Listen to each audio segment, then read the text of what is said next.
সেটা গল্পটা হচ্ছে যে তখন ওই ফিল্ম ইনস্টিটিউটে ভর্তি হওয়ার জন্য এখানে একটা সেলেক্টিভ প্যানেল ছিল, বসতো আর কি। প্রতি বছর একটা ইন্টারভিউ হতো আর কি, অডিশন ইন্টারভিউ টাইপের। তো 4টে সেন্টারে হতো, দিল্লি, বম্বে, মাদ্রাস, কলকাতা। তো আমি কলকাতাটাই অপ্ট করেছিলাম, এখান থেকেই ইন্টারভিউটা নেওয়া হয়। সেখানে তপনদা ছিলেন, তারপর হরিদা ছিলেন, হরিসাধন দাশগুপ্ত ছিলেন, ফেমাস ডকুমেন্টারি ফিল্ম মেকার, কানন দেবী ছিলেন, এবং আরও 2-3 জন ছিলেন, ঠিক মনে পড়ছে না। এনারা মেন ছিলেন আর কি। তারাই ওই প্যানেলে ছিলেন, তারাই ইন্টারভিউ অডিশনগুলো নিল। তপনদা ওই প্যানেলে ছিলেন, ইন্টারভিউ প্যানেলে। আমি যেটা দিয়েছিলাম, যেটা বললাম এখন একটু আগে, সেখানেই তপনদা আমাকে মানে মার্ক করেছিলেন, ওনার ভালো লেগেছিল। আমি ওখানে ছিলাম অ্যাজ এ হেল্পার হিসেবে, মানে যারা ছাত্রছাত্রীরা ভর্তি হবে ফিল্ম ইনস্টিটিউটে, হ্যাঁ, তাদেরকে হেল্প করার জন্য। হেল্প মানে একটা স্ক্রিপ্ট দেওয়া হয়েছিল সবাইকে, সেই স্ক্রিপ্টে as a co actor help করার জন্য, বুঝতে পারছো? সেটা ছিল যে হেল্প করার জন্য, অ্যাজ এ হেল্পার ছিলাম আর কি। তো সেই সুবাদে তপনদা আমাকে ডেকেছিলেন অ্যাজ এ হেল্পার। তারপর যাই হোক, ওনার ভাল লাগে আমাকে।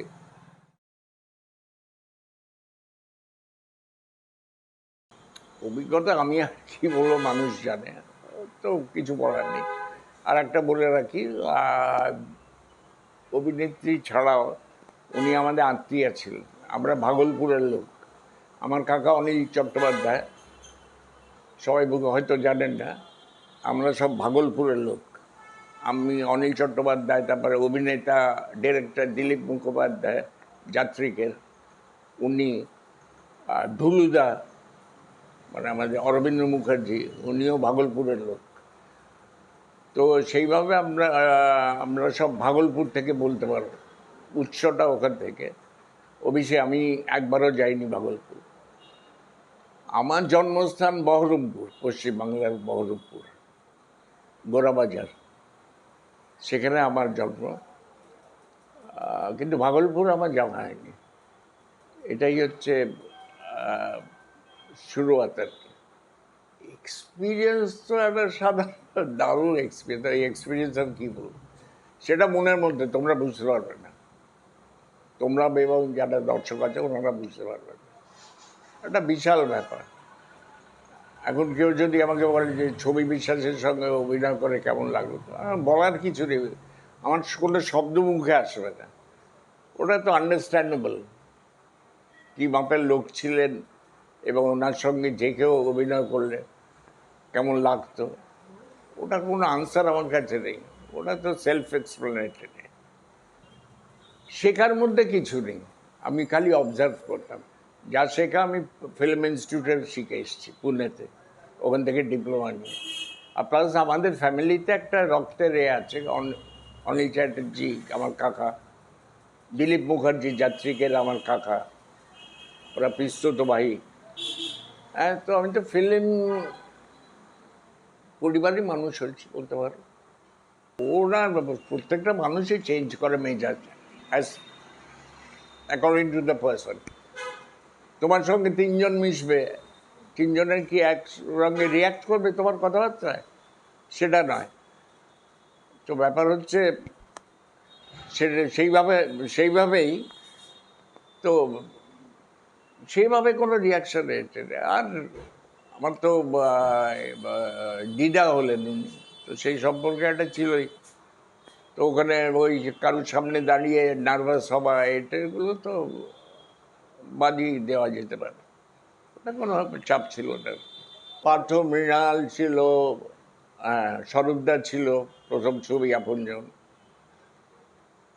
অ্যাকচুয়ালি সেই রকম আমি কোনো অভিজ্ঞতা নেই। অভিজ্ঞতা ছায়াদিদাকে দেখতাম, ছোটবেলা থেকে দেখে এসছি ওনার ছবি। তো ন্যাচারালি একটা ওনার সম্বন্ধে ধারণা ছিলই, আর যেহেতু উনি আমার আত্মীয়া সেদিক দিয়ে তো একটা আলাদা ব্যাপার ছিলই। তো নতুন কিছু বলার নেই ওখানে, কী আর হবে।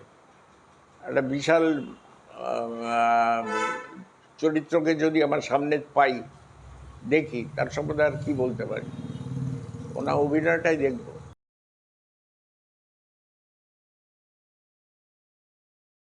মানিকদার সঙ্গে পরিচয়টা অ্যাকচুয়ালি হয়েছিল, আমি বললাম না, যখন আমাদের ফিল্ম ইনস্টিটিউটের জন্য NT1 স্টুডিওতে অডিশন নেওয়া হতো ভর্তির জন্য, 4টে সেন্টারে হতো, দিল্লি, বোম্বে, মাদ্রাস, ক্যালকাটা। তো কলকাতায় ওখানে আমি হেল্পার হিসেবে ছিলাম। মানে আমাদের সবাইকে একটা করে স্ক্রিপ্ট দিয়ে দেওয়া হয়েছিল। একটা ছিল ট্র্যাজিক স্ক্রিপ্ট, একটা কমেডি স্ক্রিপ্ট, যারা মানে অ্যাপ্লিকেন্ট আর কি। তো ওরাই চুজ করতো কোনটা করবে। তো তাদের সঙ্গে যারা সহশিল্পীরা তো থাকবে, একজন দিয়ে তো অভিনয় হবে না। তো আমি সেইটা ডিউটিটা করতাম আর কি, পালন করতাম, হেল্প করতাম অ্যাজ এ কো অ্যাক্টার, সেই হিসেবে ছিলাম আমি আর কি। হ্যাঁ, মানিকদার বাড়িতে ওই বিশপ লাইফ রোডে গিয়েছিলাম ওখানে। সেখানেই পরিচয়, কিন্তু অদ্ভুতভাবে ডাক্তার পেয়েছিলাম তখন। আমি এখানে এই চিকন পার্কের ওখানে এই জনতা রেস্তোরাঁ ছিল একটা, আছে কিনা জানি না, তো অনেকদিন, অনেক বছর আগেকার জনতা রেস্তোরাঁ, ওটা আমাদের আড্ডার স্থল ছিল।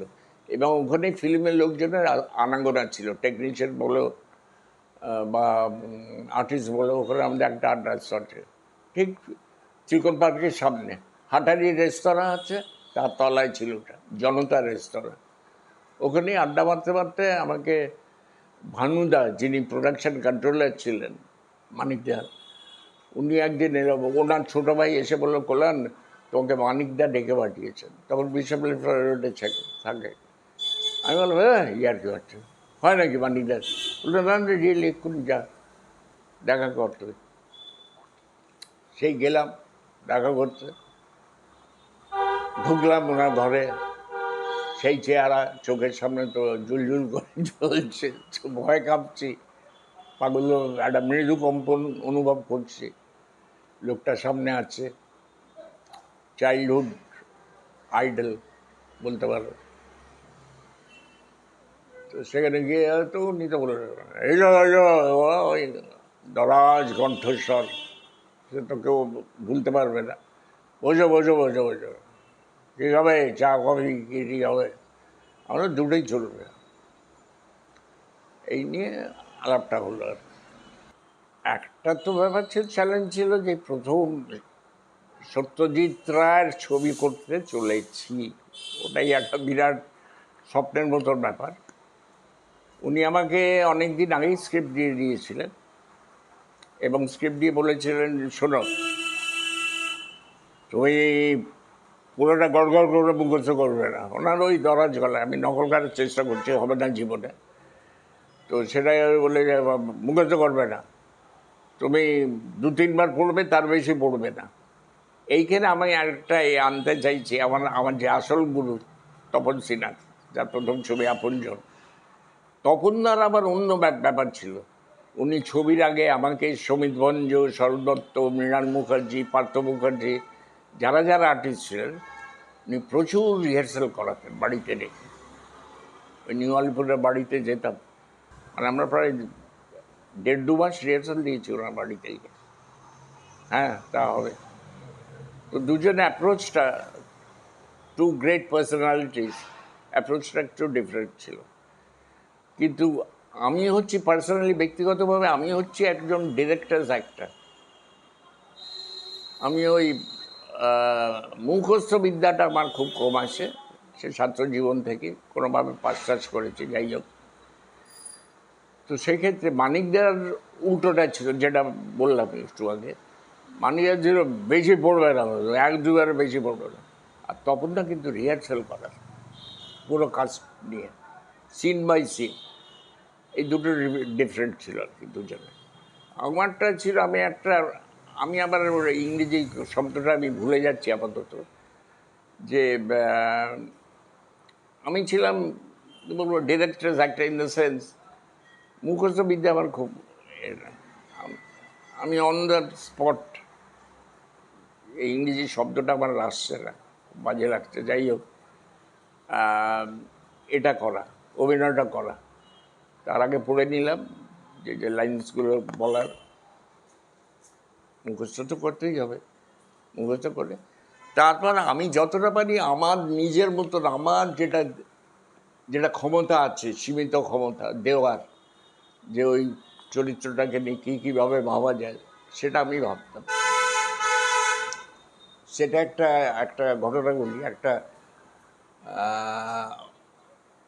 প্রতিদ্বন্দ্বী তো দেখাই আছে, তাহলে ছিল যখন ওই সুন্দরদা মানে ধৃতিমান চ্যাটার্জির ঘরে ঢুকলাম, একটা জায়গা আমি বলেছিলাম ওই শেফালির চুল দেখে ও এইভাবে বলেছিলাম, বিউটিফুল হেয়ার না কি একটা ডায়লগ বলেছিলাম। হ্যাঁ, তো সেখানে টানা শট ছিল আর কি, লং শট, ওয়াইড অ্যাঙ্গেলই ছিল। তো সেখানে আমার যখন শটটা দিচ্ছি রিহার্সালের সময় ওটা খেয়াল করিনি, ফাইনাল টেকে যখন এলো আমি দেখলাম আমার সামনে একটা ওই একটা ছিল, হেয়ার ব্রাশ নাকি একটা ছিল, সেটা আমি রিহার্সালে করিনি, কিন্তু ওই দেওয়ার সময় ওই হেয়ার ব্রাশটা নিয়ে আমি মাথা দিই on the spot, spare of the moment যেটাকে বলা হয় ওখানেই সেটা। তারপর দেখে মানিকদা আমাকে বল, বাহ তোমার নজরে ওটা পড়েছিল? আমি বললাম পড়েছিল বলেই তো করলাম, নাহলে করতাম। গুড গুড, এই তো করি। মানিকদা এবারটা তো গেল, আবার কবে ডাকবেন? এটা রসিকতা করে আমি বলেছিলাম। আমি জানি উনি রিপিট করেন, খালি কয়েকজন আর্টিস্টকে উনি রিপিট করেন, কামুদাকে, প্রদীপ মুখোপাধ্যায়, প্লাস আমার মনে হয় রবিদা, কয়েকজন ছাড়া উনি খুব একটা রেপিটেটিভে যেতেন না।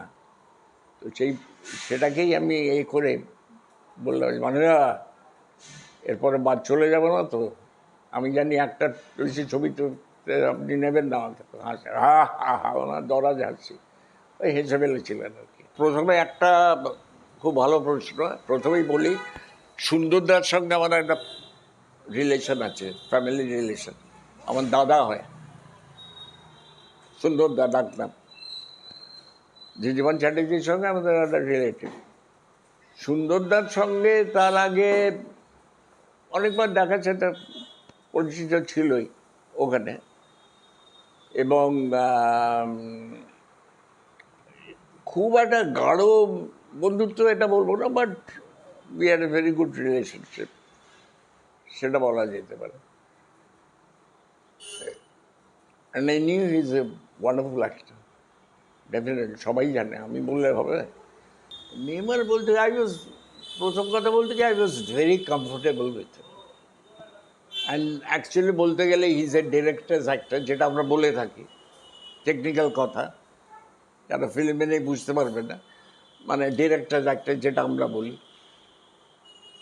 তো এত নর্মাল অ্যাক্টর খুব কম দেখেছি আমি, মানে এত সাবলীল, এত নর্মাল, মানে আমিও নিজেকে ক্লেম করি আমি নর্মাল অ্যাক্টর, কিন্তু ও ছাড়িয়ে গেছে সুন্দরদা আমাকে। মানে অভিনয়টা যেন অভিনয় করছে না, মানে ওর ভঙ্গিমা, কণ্ঠস্বর, ওর পুরো অ্যাপ্রোচ, মানে ক্যামেরাটাকে ক্যামেরাই মনে করে না, ক্যামেরাটাকে ক্যামেরাই মনে করে না ওই ধরনের। আর ন্যাচারালি আমিও নার্ভাস হওয়ার ছেলে নই, ঋত্বিক ঘটকের ছাত্র, পুনে ফিল্ম ইনস্টিটিউট, ন্যাচারালি কখনো নার্ভাস হবে না, হতেই পারে না, সেইটা ব্যাপার। তো আমার নার্ভাসনেসটা কোনো দিনই ছিল না, কিন্তু ওর কুলনেসটা দেখে আমি হতভম্ব হয়ে যেতাম।